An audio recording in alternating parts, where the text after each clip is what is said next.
mo i-manifest? Lagyan mo ng cutie sa dulo. Paano kung yung i-manifest ko, cutie rin? Cutie.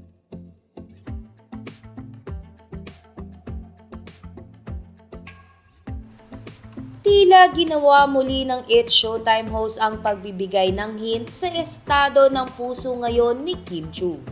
Ito ay matapos asarin ng It's Showtime family si Kim Chiu hinggil sa gusto nitong i-manifest ngayong taon. Sa latest episode ng It's Showtime ay naging topic ng It's Showtime family ang kanilang mga manifestation ngayong taon.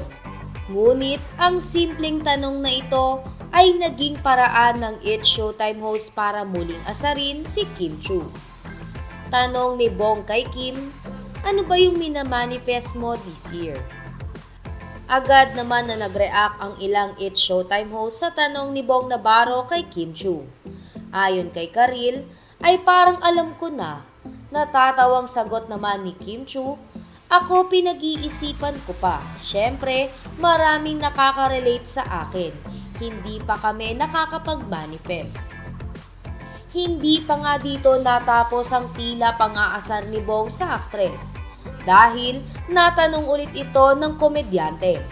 Tanong ulit ni Bong Navarro kay Chinita Princess Kim Chiu, ikaw, ano ulit gusto mong i-manifest? Tapos lagyan mo ng cutie. Natawa naman si Kim sa tanong ni Bong sabay sagot ng, mas marami pang blessing cutie.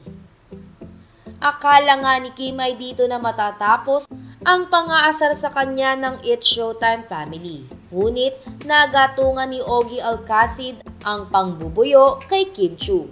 Sabat ni Sir Ogie, paano kung yung minamanifest mo cutie din? Hindi na nga nakapagsalita si Kim Chiu sa naging biro na ito ni Ogie sa kanya. Samantala, agad na naisip ng Kim Pao fans na si Paolo Abilino ang tinutukoy ng It's Showtime family. Anila, may alam talaga ang Showtime fam sa estado ng puso ngayon ni Kim Chiu. Gayunpaman, ay hindi nagmamadali ang mga tagahanga ni Kim Chiu na magkaroon ng partner ang kanilang idolo. Maaalala kasi na hindi basta-basta pumapasok sa relasyon si Kim Chiu. Kaya naman hiling nila sa Kim Pao fans na huwag maging advance mag-isip pagdating sa love life ng aktres.